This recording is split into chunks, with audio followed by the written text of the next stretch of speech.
नमस्कार, स्वागत करता हूं मैं आपका YouTube चैनल के इस प्लेटफॉर्म माई स्टडी में। तो बच्चों, आज हम शुरू करने जा रहे हैं हिंदी की पहली क्लास, जिसमें कि हम पढ़ेंगे स्वर। और सबसे पहले स्टार्ट करते हैं टॉपिक। पहले ये जान लेते हैं कि वर्णमाला वर्णमाला क्या होता है। वर्णमाला मतलब वर्णों के क्रमबद्ध समूह को वर्णमाला कहते हैं। वर्णमाला को हम तीन भागों में पढ़ते हैं। तीन भागों में पहले स्वर पढ़ते हैं, फिर व्यंजन पढ़ते हैं और फिर अयोगवा पढ़ते हैं। तो जो वर्णमाला होती है उसमें टोटल हमारे कितने अक्षर होते हैं? टोटल होते हैं 52। तो 52 अक्षरों को हम अलग अलग तरीके से पढ़ते हैं और इन्हीं से एग्जाम में क्वेश्चंस पूछने को एग्जामिनर पूछता है। वो अलग अलग तरीके से घुमा के पूछता है। वो कभी भी आपको सिंपल डेफिनेशन नहीं पूछेगा कि स्वर क्या होता है या व्यंजन क्या होता है। वो पूछेगा कि व्यंजन के अंदर जाके जो व्यंजन होता है वो किस टाइप का व्यंजन है। ठीक है, तो बात करते हैं स्वर की। इनको हम वर्णमालों को हम तीन भागों में पढ़ेंगे। पहले पढ़ेंगे स्वर, फिर व्यंजन और फिर अयोगवा। तो बात करते हैं स्वर की। स्वर होते हैं हमारे वो जिनके उच्चारण में हमें किसी अन्य वर्ण की आवश्यकता नहीं होती है।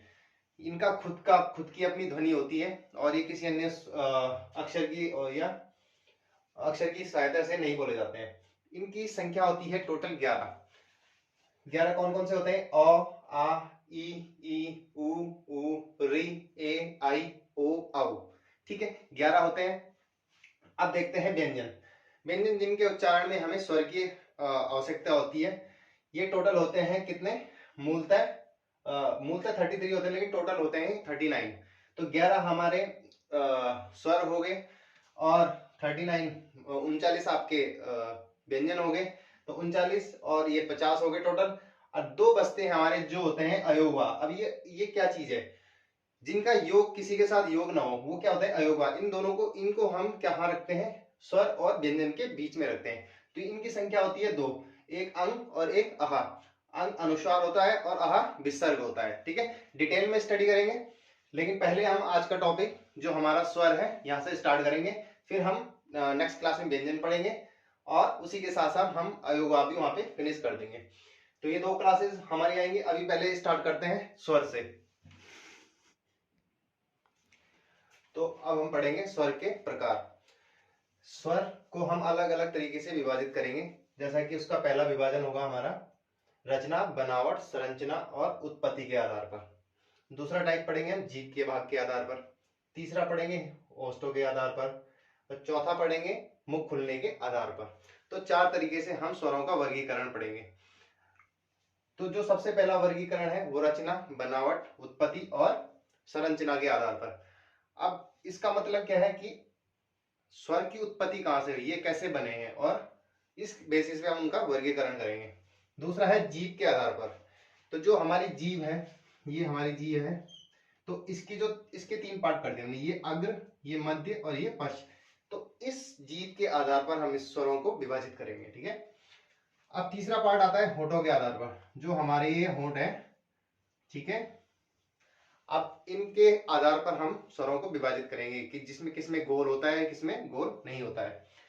चौथा आता है हमारे मुख खुलने के आधार पर। किसमें जब हम स्वर को बोलते हैं तो उसमें कितना मुंह खुलता है, ज्यादा खुलता है, कम खुलता है, थोड़ा खुलता है।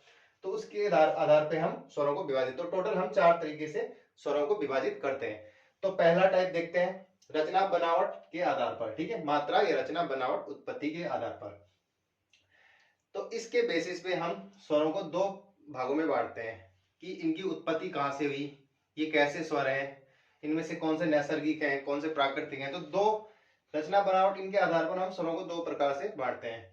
एक वो जो मूल होते हैं और एक वो जो इनसे इनसे मिलकर बने होते हैं।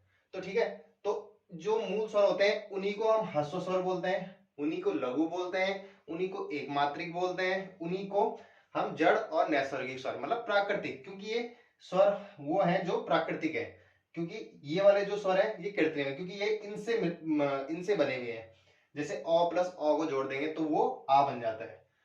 तो दीर्घ स्वर कृत्रिम स्वर है, संधि, इनको संधि स्वर भी बोलते हैं। और ये भी फिर दो, इनको भी हम दो भागों में विभाजित करते हैं, एक सजातीय और एक विजातीय। अब सजातीय कौन से होंगे? जो एक जैसे स्वरों से मिलकर बने होते हैं। जैसे अ प्लस अ क्या बन जाएगा? आ।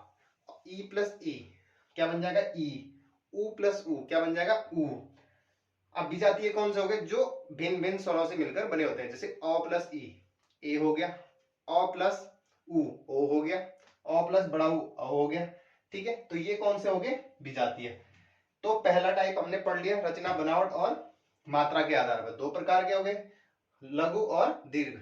अब लघु इनके अलग अलग नाम है, पूछ लेता है कि इनमें से ह्रस्व स्वर कौन सा है, लघु स्वर कौन सा है, एक मात्रिक कौन सा है, जड़ स्वर कौन सा है, नैसर्गिक स्वर कौन सा है। तो ये ऑप्शन में दिया होगा। ठीक है, आपके ये चारों में से कोई सा भी ऑप्शन में दे देगा और पूछेगा कि इनमें से जड़ स्वर कौन सा है, इनमें से नैसर्गिक कौन सा है। तो हमें ये ध्यान में रखना होता है। और ऐसे यहां से पूछ लेता है कि दीर्घ स्वर कौन सा है। अब वो जनरली यहां से ये पूछेगा कि इनमें से सजातीय कौन सा है और विजातीय कौन सा है। अब पढ़ते हैं इसका नेक्स्ट टाइप, जिसमें कि हम पढ़ेंगे जीभ के भाग के आधार पर। तो ये हमारी जीभ है, इसके हम तीन भाग करेंगे, एक अग्र मध्य और पार्श्व। अब जो ये जीभ का भाग है, यहाँ से हम स्वरों को कैसे बोलते हैं। अग्र भाग से बोले जाने वाले जो स्वर हैं वो है ई ए आई और रे। ये जो 5 स्वर हैं ये अग्र भाग से बोले जाते हैं। जो मध्य भाग से बोले जाते हैं वो है अ, जो जीभ के बीचों बीच, जिसका उच्चारण जीभ के बीचों बीच से आता है वो क्या है अ। और जो पीछे से बोले जाते हैं बिल्कुल यहाँ कंठ से, उनमें से कौन कौन से हैं, आ उ ओ औ। तो ये 5 तो जीभ के पीछे के भाग से बोले जाते हैं। और जो मध्य में बोला जाता है वो केवल एक है अ, और अग्रभाग से ई उ सॉरी ई ए आई और रे। तो ये हो गया आपका अगला टाइप। अब बात करते हैं होस्ट के आधार पर, होठों के आधार पर। ठीक है, नेक्स्ट टाइप है आपका होठों के आधार पर। जल्दी से देख लेते हैं क्विक।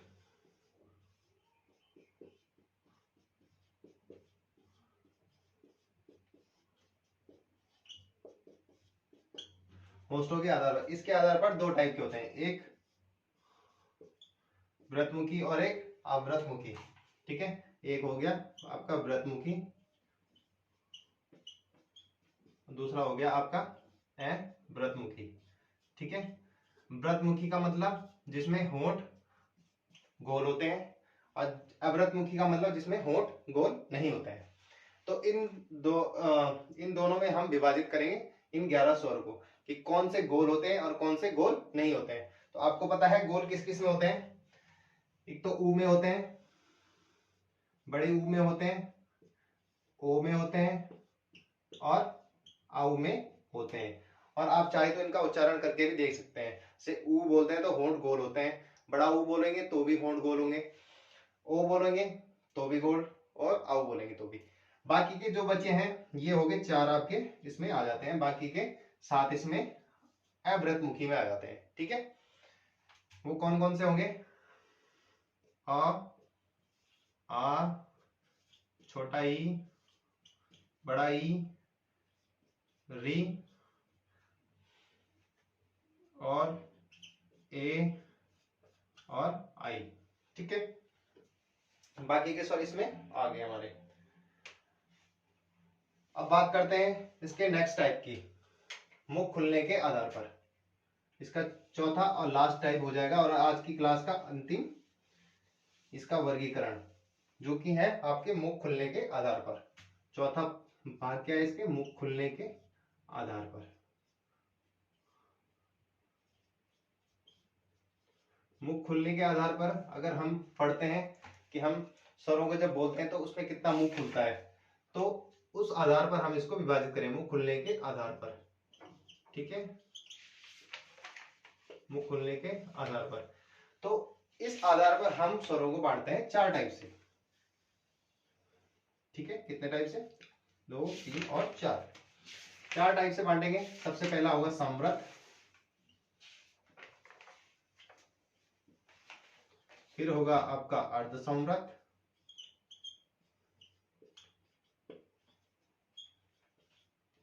फिर होगा आपका विवृत, और ये होगा आपका अर्ध विवृत। ये जो आपका है ये अलग बुक में अलग अलग दिया हुआ है, ये एग्जाम में जनरली बहुत कम पूछा जाता है, लेकिन फिर भी हम देख लेते हैं। जो संवृत होते हैं ये वो स्वर होते हैं जिसमें मुंह बहुत कम खुलता है, ना के बराबर। तो ठीक है, वो कौन कौन से हो गए आपके? ई, छोटा ई, बड़ा ई, ऊ, बड़ा ऊ और आपका रे। ये 5 स्वर क्या हो गए आपके समूहत में। ठीक है, अब बात करते हैं अर्ध समूहत, जिसमें थोड़ा सा खुलता है। अर्ध समूहत में ए और ओ हो गया। विव्रत में आएगा आपका आ। जब हम आ तो पूरा आ, लेकिन जब अर्ध मतलब पूरा खुलने थोड़ा सा खुलता है। तो कौन कौन है आपके? आ, आओ और आई। ठीक है, तो ये हो गया आपका स्वरों का वर्गीकरण।